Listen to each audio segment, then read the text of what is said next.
আসসালামু আলাইকুম, কেমন আছেন সবাই? আশা করি সবাই ভালো আছেন। আজকে আমাদের যে ভিডিওটি, সেই ভিডিওটি হচ্ছে এই যে এরকম 3.7 ভোল্ট অথবা মোবাইলের যে পুরাতন ব্যাটারিগুলো আছে, তো এই ব্যাটারিগুলো কিন্তু আমরা যদি এক্সট্রাভাবে চার্জ করি, এটি কিন্তু কখনোই ফুল চার্জ হয় না। এমনকি কিছু কিছু সময় দেখা যায় যে ফুল চার্জ করতে করতে ব্যাটারিগুলাই ফুলে যায়, নষ্ট হয়ে যায়। এবং লিথিয়াম ব্যাটারির যে সিস্টেমটা, এটা কিন্তু একটু 19-20 চার্জ হলে কিন্তু ব্যাটারিগুলো অতি দ্রুতই নষ্ট হয়ে যায়। তো কিভাবে আসলে এই মোবাইলের যে ব্যাটারিগুলো আছে এবং 3.7 ভোল্ট অথবা 4 ভোল্ট এর যে কোনো ব্যাটারি হোক, এটি কিভাবে 100% অটো চার্জ করা যায় এবং ব্যাটারি যাতে কোনোভাবে নষ্ট না হয়, 100% ব্যাটারিটিও সেফটি থাকে, সেই সম্পর্কে আজকের একটি ভিডিও তৈরি করব। তো বিশেষ করে যারা এখনো চ্যানেলটিতে সাবস্ক্রাইব করেন নাই, অবশ্যই চ্যানেলটি সাবস্ক্রাইব করবেন। এই চ্যানেলটিতে সবসময় রিয়েল ভিডিওই আপলোড করা হয়। তো যেহেতু চ্যানেলটি নতুন, তো সেই ক্ষেত্রে সবসময় রিয়েল ভিডিও আপলোড করব। তো আপনারা চাইলে চ্যানেলটিতে সাবস্ক্রাইব করতে পারেন আর সম্পূর্ণ ভিডিওটি মনোযোগ দিয়ে দেখবেন। তো এইরকম যদি আমরা একটি সার্কিট তৈরি করতে যাই, তো সেটি কিন্তু 100% ভাবে পিওরিটভাবে চার্জ হয় না। তো চার্জ হওয়ার আগে কিছু কিছু সময় দেখা যায় যে ব্যাটারিগুলো নষ্ট হয়ে যায় এবং চার্জার পুড়ে যায়, ব্যাটারিগুলো ফুলে যায়।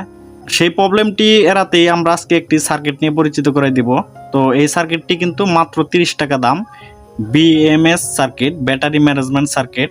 তো এই সার্কিটটি দিয়ে কিন্তু আপনি অতি সহজেই এবং খুব ভালোভাবে কিন্তু ব্যাটারিগুলো চার্জ করতে পারবেন কোনো প্রকার ঝামেলা ছাড়াই। এখানে এক্সট্রা চার্জার পিন দেওয়া থাকে। তো এই যেরকম সব মডেলে চার্জার পোর্ট পাওয়া যায়, তো চার্জার পোর্ট পাওয়া যায়। আরেকটি কাজ হচ্ছে, এই সার্কিটটি থেকে যখন আউটপুট বের হবে, এটি যদি শর্ট সার্কিট হয় তাহলে কিন্তু সেটি আপনি কিন্তু সার্কিট থেকে কিন্তু লাইনটা ডিসকানেক্ট হয়ে যাবে রিলের মতো। তো এখানেও কোনো প্রবলেম নাই। যদি ব্যাটারিটি শর্ট সার্কিট হওয়ার পর, সেক্ষেত্রে ব্যাটারি নষ্ট হওয়ার কোনো ঝুঁকি নাই এবং 100% পিওরিটিভাবে চার্জ হবে। ব্যাটারিটি একদম কাট আপ করে দিবে, যখনই ফুল চার্জ হবে তখনই কিন্তু বন্ধ করে দিবে। তো এই সার্কিটটি আপনারা যে কোনো ইলেকট্রিক দোকানে কিনা পাবেন, মাত্র 30 টাকা দাম, 30 থেকে 35 টাকা নেবে।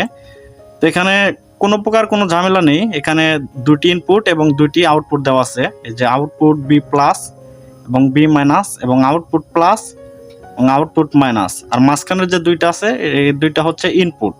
তো আমরা একটি ব্যাটারি কানেক্ট করে আগে দেখাবো যেটা আসলে কিভাবে কাজ করে।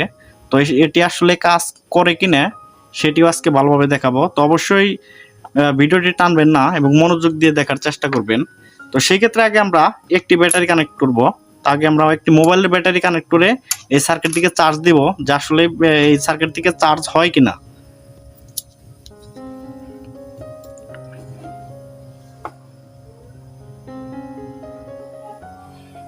আমরা ব্যাটারিতে তারটি কানেক্ট করার সাথে সাথেই আমরা এখন সার্কিটের সাথে কানেক্ট করব। তো সার্কিটের মাঝখানে যে দুটি টার্মিনাল আছে, বি মাইনাস এবং বি প্লাস, এটি হচ্ছে ব্যাটারি প্লাস মাইনাস ইনপুট। তো ব্যাটারি মাইনাসটি আমরা বি মাইনাসের সাথে কানেক্ট করব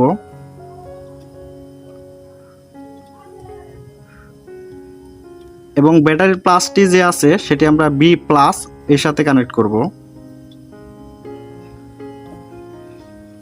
তো B plus B minus connect হয়ে গেলেই কিন্তু আমাদের এই সার্কিটটির কাজ মোটামুটি শেষ। শুধুমাত্র আমাদের আউটপুট বের করা হয় নাই। তো এখানে কিন্তু আউটপুট বের হবে। তো আগে আমরা এখন যেটি চার্জ করে দেখি যে আসলে এখান থেকে কি আসলে চার্জ হয় কিনা। তো আমি এখানে একটি 5 ভোল্ট যে মোবাইলের যে চার্জারগুলো আছে, তো সেই চার্জার লাগাবো। এখানে কিন্তু চার্জার লাগালেই কিন্তু এটি চার্জ হবে। অবশ্যই দেখতে পারতেছেন যে এখানে রেড ইন্ডিকেটর জ্বলছে। তো